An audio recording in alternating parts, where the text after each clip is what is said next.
به نام خدا. سلام دوستان عزیزم، وقتتون بخیر باشه. پادکست صدای سکوت امروز رو با موضوعی بسیار جذاب شروع میکنیم. هالووین و تاریخ هالووین و نمادهای هالووین چیست؟ لطفاً با من همراه باشید تا برند هالووین رو برای شما معرفی کنم. لطفاً با من همراه باشید. هالووین به انگلیسی مخفف هالوز ایونینگ به معنای شب قدیسان، جشنی است که در 31 اکتبر و در شامگاه مراسم روز همه قدیسان از آیین‌های مسیحیت غربی برگزار می شود. هالووین روز اول مراسم 3 روزه آل هوالوتاید است که مناسبتی در تقویم کلیسا برای بزرگداشت یاد درگذشتگان از جمله قدیسان، شهیدان مسیحی و دیگر مؤمنان در گذشته است.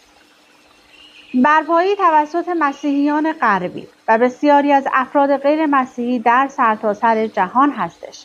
اهمیتش نخستین روز از آل هوالوتاید هستش.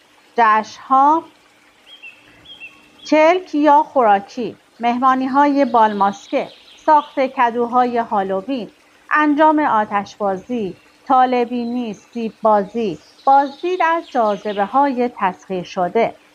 مراسم: نیایش جمعی، نماز روزه و دعای شب. تاریخش 31 اکتبر هستش و مرتبط با تونستنتاین، کریسمس آبی، پنجشنبه مردگان، سوون، هاپتونا، کالانگایاف، آلتان، روز مردگان، روز اصلاح، روز همه مقدسان، شب بستگالی مقایسه با دعای شب. تفاوت نظر رایج این است که بسیاری از آیین‌های هالووین برگرفته از مراسم‌های فصل برداشت محصول در فرهنگ باستانی سلت‌ها، به خصوص جشن سوون است. این مراسم‌ها احتمالاً ریشه پاگانی داشتند و سوون بعد از مسیحی سازی در قرون اولیه مسیحیت به شکل هالووین درآمده است. گروهی دیگر معتقدند هالووین از آغاز تعطیلاتی مسیحی بوده است و ریشه‌های متفاوتی با جشن‌های باستانی نظیر سوئن داشته است. فعالیت‌های مرسوم روز هالووین شامل قاشق زنی، شرکت در مهمانی‌های هالووین با لباس‌های ویژه این روز، تهیه کدوی هالووین، روشن کردن آتش، سیب‌بازی، بازی‌های فالبینی، شوخی دستی، بازدید از خانه‌های وحشت، تعریف کردن قصه‌های وحشت‌آور و تماشای فیلم‌های ترسناک است. در بسیاری از نقاط جهان مراسم‌های مسیحی روز همه قدیسان مانند حاضر شدن در کلیسا یا روشن کردن شمع در کنار قبر مردگان هنوز هم محبوب و رایج است. اما در دیگر کشورها بعد تجاری و غیردینی هالووین اهمیت بیشتری دارد. برخی مسیحیان به صورت تاریخی از خوردن گوشت در این روز اجتناب می‌کنند، سنتی که خود را در خوردن غذاهای گیاهی مثل پنکیک سیب زمینی، سیب و کیک روح در طول شب زنده‌داری این روز تجلی داده است. ریشه نام هالووین چیست؟ هالووین یک واژه مسیحی است که ریشه آن به حدود 1745 برمیگردد.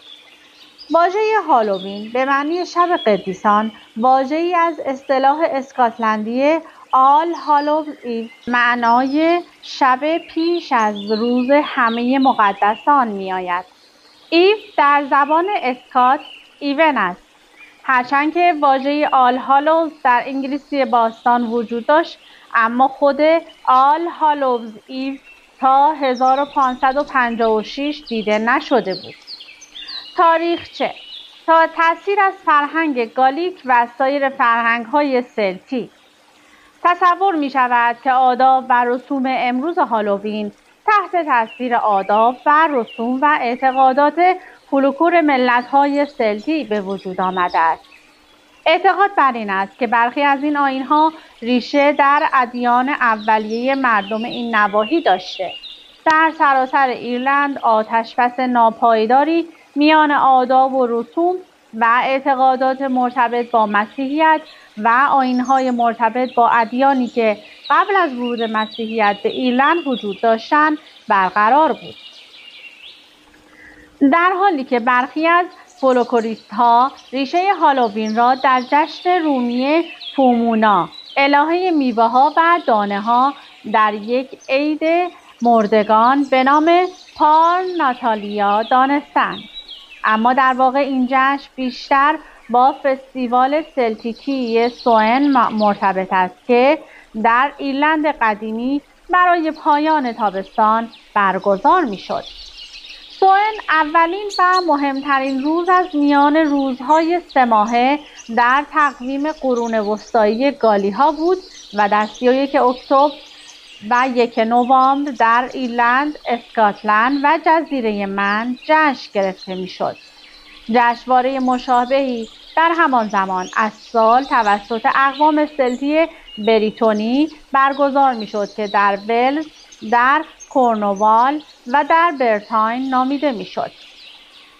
نام‌هایی که به معنی اولین روز تابستان بودند. در باور سلت‌ها یک روز در زمان غروب آفتاب به پایان می‌رسید و روز بعد آغاز می‌شد. بنابراین این عید شب قبل از 7 نوامبر نیم نقطه میان اعتدال روز و انقلاب پاییزی آغاز می‌شد. سوئن و کالان گائف یا گاوف در اولین مکتوبات ایرلندی و ولزی ذکر شدند.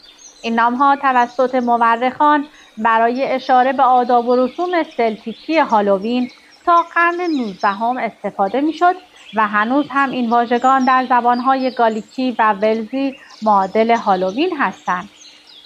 سوئن، کالانگائف یا گاوف پایان فصل برداشت و آغاز زمستان یا نیمه تاریک سال را مشخص کرد و همچنین بلتن کالن مایی یا بلتن روز اعتدال بود، یعنی هنگامی که مرز بین این جهان و جهان دیگر به نازکترین حد خود می رسید. بنابراین تلفظ شی یا ارواح یا پریان به راحتی می توانستند به این دنیا آمد و شد کنند. بیشتر دانشمندان آی یا شی را گونه‌های ضعیف‌تری از خدایان باستان می‌دانند که قدرت آنها حتی پس از جایگزینی رسمی اعتقادات مذهبی در ذهن بومیان همچنان برقرار بود. شی هم مورد احترام و هم ترسناک بودند. افراد اغلب هنگام نزدیک شدن به خانه‌های خود از خدا طلب آرامش می‌کردند. در سوئن اعتقاد بر این بود که خدای شی یا همان شی یا ارواح باید تسکین یابند تا مردم از دام آنها در زمستان جان سالم به در برند. پس غذا و نوشیدنی یا بخش‌هایی از محصولات خود را خارج از خانه برای شی یا ارواح عرضه می‌کردند. همچنین گفته می‌شود که روح مردگان در جستجوی مهمان نوازی به خانه‌های پیشین خود باز می‌گردند. مکانهایی برای استقبال از آنها کنار میز شام و کنار آتش چیده می‌شد. اعتقاد بر اینکه ارواح مردگان در یک شب از سال به خانه برمیگردند و باید آرام شوند ظاهراً ریشه‌ای باستانی دارد و در بسیاری از فرهنگ‌های سراسر جهان وجود دارد. در قرن 19 در ایرلند شمع روشن می‌کردند و رسماً برای ارواح درگذشته نماز اقامه می‌شد. بعد از این غذا خوردن آشامیدن و بازی را شروع می‌کردند. در سراسر ایرلند و انگلیس جشن‌های خانگی شامل آیین‌ها و بازی‌هایی می‌شد که در رابطه با پیشگویی آینده فرد به ویژه در مورد مرگ و ازدواجش بود. در این آیین‌های پیشگویی اغلب از سیب و آجیل استفاده می‌شد. این موارد شامل جوشیدن سیب، بو دادن آجیل، خراش دادن یا خیره شدن به آینه، ریختن سرب مذاب یا سفیده در آب، تعبیر خواب و غیره بودند. آتش مخصوصی روشن می‌شد و آیین‌هایی هم مربوط به آن بود. شعله‌های آتش، دود و خاکستر آنها دارای قدرت محافظتی و پاک کنندگی در نظر گرفته میشد و همچنین برای پیشگویی از آن استفاده میکردند. در بعضی از نقاط مشعل‌هایی به عنوان نماد خورشید روشن می‌کردند و معتقد بودند آتش از خانه‌ها و مزارعشان محافظت می‌کند. گفته می‌شود که آتش برافروختن نوعی جادوی تقلیدی یا سمپاتیک بود. آنها شکل خورشید را تقلید می‌کردند تا به قدرت رشد کمک کند و پژمردگی و تاریکی زمستان را دور کند. در اسکاتلند این آتش افروزی و بازی‌های پیشگویی توسط بزرگان کلیسا در برخی از مناطق ممنوع شد. در ولز آتش برای جلوگیری از بازگشت روح مردگان به زمین روشن می‌شد. در دوره‌های بعد می‌گفتند این آتش برپا کردن باعث دور نگه داشتن شیطان می‌شود. حداقل از قرن 16 میلادی این فستیوال در ایرلند، اسکاتلند، جزیره من و ولز شامل نقاب پوشیدن، لالبازی و قاشق زنی میشد. این کار توسط افرادی انجام میشد که با لباس خاص یا با لباس مبدل خانه به خانه میرفتند و معمولاً در ازای غذا دعا یا آهنگ میخواندند. ممکن است در اصل این رسمی بوده که به موجب آن مردم به عنوان ارواح یا روح مردگان تقلید می‌کردند و از طرف آنها اقلامی مثل کیک روح را دریافت می‌کردند. اعتقاد بر این بود که تقلید از ارواح یا پوشیدن لباس مبدل فرد را در برابر آنها محافظت می‌کند. توصیه بر این بود که لالبازان و قاشق زنان ادای ارواح قدیمی زمستان را درآورده و دگرگونی و خوشبختی آرزو کنند. در مناطقی از ایرلند جنوبی قاشق زنان دارای یک اسب سرگرمی بودند. مردی که لباس مادیان سفید را پوشیده بود خانه به خانه میرفت و با خواندن شعرهایی که گاه نشان از پگانیسم داشتند از جوانان طلب خوراکی میکرد. اگر خانوار غذایی به او اهدا میکرد میتوانست خوشبختی را انتظار داشته باشد. انجام ندادن آن باعث بدبختی میشد. در اسکاتلند جوانان با صورتک هایی که نقاشی یا سیاه شده بودند خانه به خانه میرفتند و اغلب تهدید میکردند در صورت عدم استقبال شیطنت میکنند. اف ماریان مکنیل معتقد است که در این جشنواره باستانی افرادی با لباس شبیه ارواح حضور داشتند و این صورتک ها با خاکستر برگرفته از آتش مقدس مشخص سیاه شده بودند. در مناطقی از ولز مردان لباسهای موجود ترسناکی به نام گوراچود را می‌پوشیدند. در اواخر قرن 19 و اوایل قرن 20 جوانان در گلامورگن و اورکنی لباس مبدل به تن می‌کردند. در جاهای دیگر اروپا اسب‌های نقاب پوش و تزیین شده بخشی دیگر از جشنواره‌های سالانه بودند. با این حال در مناطق سلتیک زبان آنها به ویژه برای شبی مناسب بودند که گفته میشد موجودات ماوراءالطبیعی در خارج از قلمرو خود هستند و میتوان توسط افراد سرگردان از آنها تقلید یا دفعشان کرد. حداقل از قرن 18 تقلید از ارواح خبیث منجر به شوخی در ایرلند و مناطق مرتفع اسکاتلند شد. پوشیدن لباس و شوخی در هالووین در قرن 20 به انگلستان هم سرایت کرد. به طور سنتی شوخی کنندگان از شلغم توخالی یا چغندر گاوی که اغلب با صورت گروتسک حکاکی می شدند به عنوان فانوس استفاده می کردند. کسانی که آنها را می ساختند ادعا داشتند فانوس ها نمایانگر ارواح هستند یا برای دفع ارواح شیطانی استفاده می شوند. در قرن 19 این فانوس ها در مناطقی از ایرلند و ارتفاعات اسکاتلند و همچنین در سامرس معمول بودند. در قرن 20 فانوس ها به سایر مناطق انگلیس گسترش یافتند و به طور کلی به عنوان فانوس جوک معروف شدند. تأثیر مسیحیت تصور می شود آداب و رسوم امروزی هالووین تحت تأثیر دگم مسیحی و اعمال ناشی از آن قرار گرفته است. هالووین شب قبل از اعیاد مقدس مسیحیان برگزار می شود. روز همه مقدسین یا فردای این شب در اول نوامبر و در روز ارواح درگذشتگان 2 نوامبر گرامی داشته می شوند. بنابراین جشن شب 31 اکتبر در اصل آل هالووز ایو به معنی شب پیش از همه اعیاد نام دارد. از زمان کلیسای اولیه رسم بود که شب پیش از فرارسیدن اعیاد بزرگ مسیحیت مانند کریسمس، عید پاک و پنجاهه را با شب زنده‌داری سر کنند. این 3 روز در مجموع آل هالووتاید نامیده می شود و زمانی برای تکریم مقدسین و دعا برای ارواح کسانی است که به تازگی از دنیا رفتند و هنوز به بهشت نرسیدند. مراسم بزرگداشت همه مقدسین و شهدا توسط چندین کلیسا در تاریخ‌های مختلف بیشتر در بهار برگزار می‌شده است. در سال 609 میلادی پاپ یونیکاس چهارم روز 12 یا 13 می پانتئون در روم را برای سنت ماری و همه شهدا وقف کرد. این روز با اعیاد لموریا جشنواره مردگان در روم باستان بود و تاریخ بزرگداشت مقدسین اودسا یا اودوسا در زمان افرایم در یک روز بودند.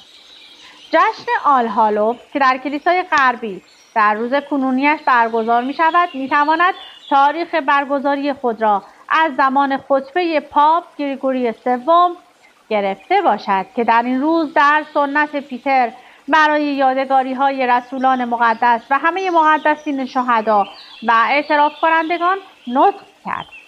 در سال 835 میلادی روز آل هالووز به طور رسمی به دستور پاپ گریگوری چهارم به 1 نوامبر همان تاریخ سوئن تغییر یافت. معتقدند که این امر به دلیل نفوذ فرهنگ سلتیک بوده است، در حالی که برخی دیگر عقیده دارند که این برگرفته از یک ایده ژرمنی بوده. اگرچه ادعا می شود که هر دو خلق ژرمنی و سلتیک در ابتدای زمستان از مردگان یاد می کردند، ممکن است آنها مناسب ترین زمان را برای انجام این کار در نظر گرفته باشند، زیرا اعتدال پاییزی زمان مرگ در طبیعت است. همچنین گفته می شود که یکی از دلایل تغییر تاریخ این یادواره گرمای هوا در تابستان‌های روم بود که موجب سختی زائران بسیاری می شد که به این شهر می آمدند و شاید به دلیل ملاحظات بهداشت عمومی در مورد تب رومی هم بوده باشد، بیماری که ادعا می شود تابستان را برای مردم منطقه غیر قابل زیست می کرد. در پایان قرن 12 این یادواره در سراسر اروپا به روزهای مقدس همگانی تبدیل شده بود و سنت‌هایی یافته بود، مانند به صدا درآمدن ناقوس کلیساها برای کمک به ارواحی که در برزخ گیر افتادند. علاوه بر این رسم بود که ماموران حمل سیاه‌پوش در خیابان‌ها رژه می‌رفتند، صدای زنگ عزاداری را به صدا در می‌آوردند و همه مسیحیان خوب را به یاد آوردن ارواح مفروض فرا می‌خواندند. روحگری یا سولونینگ سنتی از پختن و پخش کردن کیک‌های روح برای همه ارواح کسانی بود که همچون مسیحیان تعمید داده شده بودند و شاید منشأ رسم امروزی کلک یا خوراکی باشد. قدمت این رسم حداقل تا قرن 15 باز می‌گردد و در مناطقی از انگلیس، فنلاند، آلمان و اتریش آثار قدمت آن پیداست. گروهی از افراد فقیر، غالباً کودک، در طول آل هالوفتاید خانه به خانه می‌رفتند و در ازای دعا برای مردگان، به ویژه روح دوستان و بستگان اهدا کنندگان، کیک‌های روح جمع می‌کردند. همچنین کیک‌های روح جمع می‌شد تا به خود ارواح اهدا شود، وگرنه روحچی‌ها یا سولورز به عنوان نماینده آن ارواح عمل می‌کردند. همانند سنت روزه، نان‌های داغ صلیب نشان، کیک‌های روح هم اغلب با علامت صلیب پخت می‌شدند و به عنوان صدقه پخش می‌شدند. شکسپیر در کمدی خود با نام 2 نجیب زاده ورونا از رسم روحگری یاد می‌کند.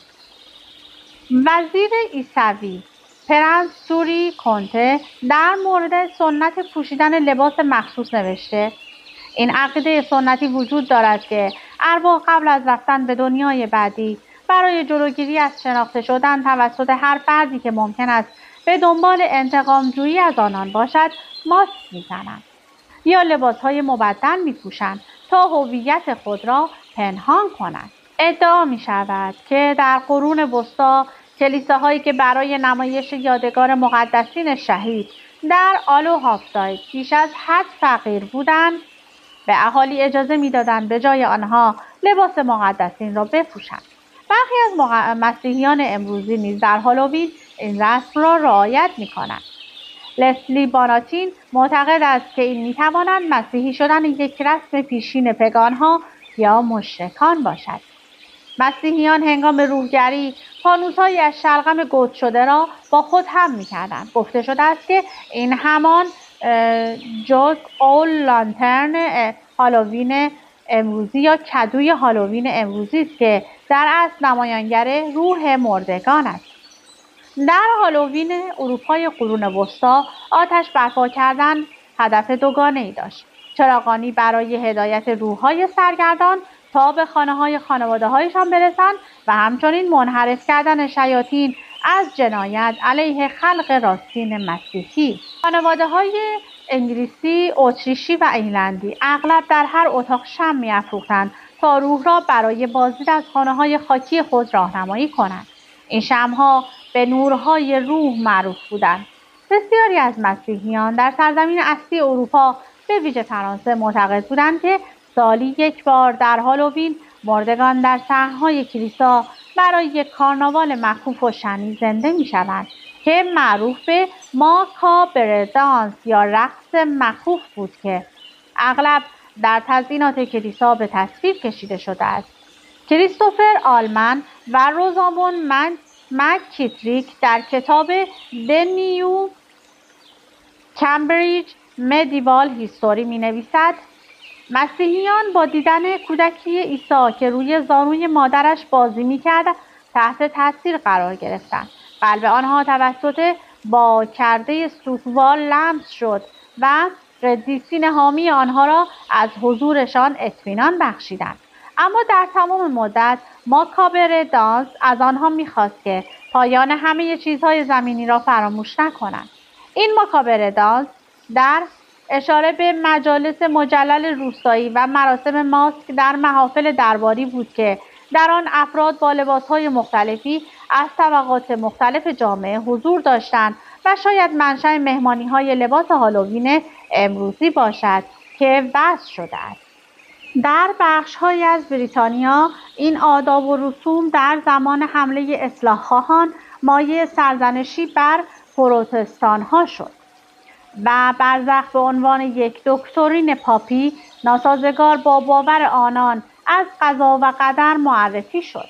بنابراین برای برخی از پروتستان‌های ناسازگار الهیات هالووین باز تعریف شد، این بار بدون آموزه‌های مرتبط با برزخ، زیرا ارواح نمی‌توانند آنگونه که کاتولیک‌ها اغلب معتقدند و ادعا می‌کنند از مسیرشان در راه بهشت به برزخ عودت کنند. در اول تصور شد که اشباح در جلد شیطانی قرار دارند، به همین ترتیب آنها تهدیدآمیز قلمداد شدند. دیگر پروتستان‌ها معتقد به حفظ حالت میانی یا حادث آغوش ابراهیم را قبول دارند و به رعایت آداب و رسوم اصلی پیشین ادامه دادند، به خصوص سنت روحگری که در آن شمع روشن کرده و در دسته‌روی با زنگ نواختن ارواح را هدایت می‌کردند. مارک دونلی، استاد باستانشناسی قرون وسطی و مورخ دانیل دیهیل، با توجه به ارواح شیطانی هالووین می‌نویسد: افراد برای محافظت از انبارها و خانه‌ها و به تبع آن اهل خانه و دام‌ها در برابر اثر جادوگران که تصور می‌شد خطری بدخیم هستند، از ارواح در مسیر سفرشان به زمین تقدس می‌جوییدند. در قرن 19 در بعضی از مناطق روستایی انگلیس خانواده‌ها در شب آل هالوز در تپه‌ها جمع شدند. یک نفر کاهسوزان را روی چنگک نگه می‌داشت و بقیه به صورت حلقه‌ای دور او زانو می‌زدند و برای روح بستگان و دوستانشان دعا می‌کردند تا زمانی که شعله‌های آتش خاموش شود. این رسم به عنوان تینلی شناخته می‌شد. از جمله آداب و رسوم دیگر می‌توان به آتش روشن کردن در دریشایر و آتش افروختن شبانه در هرتفوردشایر اشاره کرد که برای دعای سرگردانان روشن شده بود. افزایش محبوبیت شب گای فاکس یا 5 نوامبر از سال 1605 به بعد بسیاری از سنت‌های هالووین را جایگزین آن تعطیلات کرد و محبوبیت هالووین در بریتانیا کاهش یافت. به استثنای سرزمین اسکاتلند، در آنجا و در ایرلند حداقل از اوایل قرون وسطی سوئن و هالووین را جشن می‌گرفتند. جشن کرک اسکاتلندی رویکرد عملگرایانه‌تری نسبت به هالووین داشت. در این مراسم چرخه زندگی و مناسک گذار جوامع و همچنین محافظت از بقای آن در کشور مهم تلقی می‌شد. در فرانسه برخی از خانواده‌های مسیحی شب آل هالو کنار مزار عزیزانشان نماز خواندند و ظرف‌هایی پر از شیر برای آنها می‌گذاشتند. در هالووین ایتالیا برخی از خانواده‌ها قبل از عزیمت به مراسم کلیسا یک وعده غذای بزرگ را برای ارواح خویشاوندان خود وامی نهادند. در اسپانیا در این شب شیرینی‌هایی مخصوص پخته می‌شد که به استخوان‌های مقدس معروف بوده و آنها را بر روی قبرهای حیات کلیسا قرار می‌دادند، عملی که تا امروز ادامه دارد. اما در مورد نمادها برای شما توضیح میدم. سیر تکاملی دست‌ساخته‌ها و نمادهای مرتبط با هالووین در طول زمان شکل گرفته است. کدوهای هالووین در روز هالووین به طور سنتی توسط حق زنها و جهت ترساندن ارواح خبیث هم می‌شوند. یک حکایت عامیانه مسیحی ایرلندی مرتبط با کدوهای هالووین وجود دارد که در آن گفته شده که در باور عامیانه این کدوها نمایانگر روحی است که ورود آن هم به بهشت و هم به جهنم رد شده است. شبی پس از آشامیدن شراب، جک در راه خانه با شیطان روبرو می شود و او را به بالا رفتن از یک درخت فریب می دهد. جک با یک تصمیم سریع نشان صلیب را بر پوست درخت حک می کند و شیطان را به دام می اندازد. او به شیطان پیشنهاد یک معامله می دهد که هرگز روح او را مطالبه نکند. پس از یک عمر گناه، نوشیدن شراب و دروغگویی، جک در زمان مرگ از ورود به بهشت منع می شود. شیطان که به قول خود وفا کرده است، نیز از راه دادن او به جهنم خودداری می کند و یک زغال داغ را مستقیما از آتش جهنم به سمت او پرتاب می کند. آن شب سردی بود و در نتیجه جک آن زغال را در یک شلغم توخالی قرار می دهد تا از خاموش شدن آن جلوگیری کند. از آن زمان جک به همراه فانوسش در حال پرسه زدن در جستجوی مکانی برای استراحت بوده است. در ایرلند و اسکاتلند در طول عید هالووین طبق سنت‌ها شلغم را حکاکی می‌کنند. اما مردمی که به امریکای شمالی مهاجرت کردند از کدوهای بومی که هم بزرگتر و هم نرمتر هستند و حکاکی آنها نسبت به شلغم راحت‌تر است استفاده می‌کنند. سنت حکاکی کدو در امریکا نخستین بار در سال 1837 ثبت شده است و در اصل به طور کلی با زمان برداشت محصولات کشاورزی مرتبط بوده و تا پیش از اواخر قرن 19 میلادی به طور مشخص با جشن هالووین مرتبط نبوده است. تجسم مدرن هالووین خاستگاه‌های زیادی دارد. این خاستگاه‌ها شامل آخرت شناسی مسیحی، رسومات ملی، ادبیات گوتی و ترسناک مانند رمان‌های فرانکشتاین و دراکولا و فیلم‌های ترسناک کلاسیک مانند فرانکشتاین و مومیایی می‌شوند. تجسم اسکلت که در سنت‌های مسیحی به گلکتا ارجاع دارد به عنوان یادآور مرگ و کیفیت فانی زندگی انسان به کار می‌رود و در نتیجه در ترکیب‌های ممنتو موری و وانیتاس دیده می شود. بنابراین استفاده از اسکلت‌ها در رسوم هالووین که از این موضوع تأثیر پذیرفته است امری معمول است. طبق سنت‌ها دیوارهای پشتی کلیساها با تصویری از روز حساب تزئین شده‌اند. با باز شدن قبرها و برخاستن مرده‌ها همراه با بهشتی پرشده از فرشتگان و جهنمی پر از شیاطین تکمیل می‌شوند. درونمایه‌ای که در تشریفات این رسوم سگانه نفوذ کرده است. یکی از قدیمی‌ترین آثار هنری با موضوع هالووین متعلق به جان میر شاعر اسکاتلندی است که در سال 1780 که به شوخی‌های دستی در هالووین اشاره کرده است. چه شوخی‌های ترسناکی در راه است! علاوه بر این، باگی روح فراتبیعی مرتبط با شب هالووین نیز از شعر هالووین 1785 اثر رابرت برونز الهام گرفته است. عناصر فصل پاییز نظیر کدو تنبل، بوشبرگ یا گیاهشناسی ذرت و مترسک‌ها نیز متداول هستند. در نزدیکی روز عید هالووین معمولاً خانه‌ها با این انواع از نمادها تزیین می‌شوند. تصویرسازی هالووین در بردارنده تجسم‌هایی از مرگ، شر و هیوله‌های افسانه‌ای است.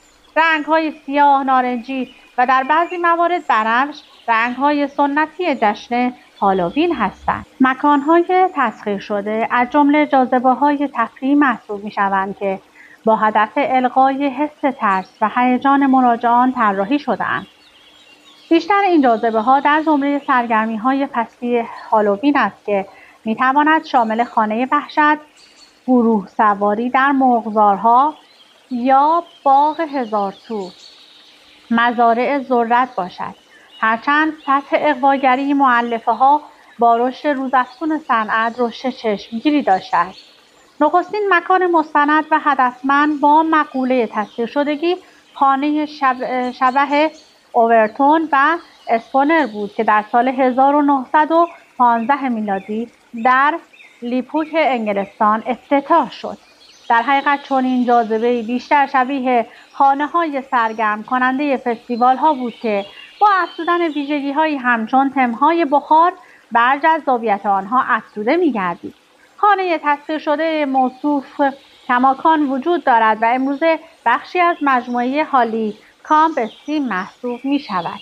طول دهه‌های 1930 میلادی و تقریباً همزمان با فراگیری مقوله‌هایی مثل کلک یا خوراکی، نخستین تم‌های خانه‌های تسخیر شده هالووین نیز به آهستگی در ایالات متحده ظهور کردند.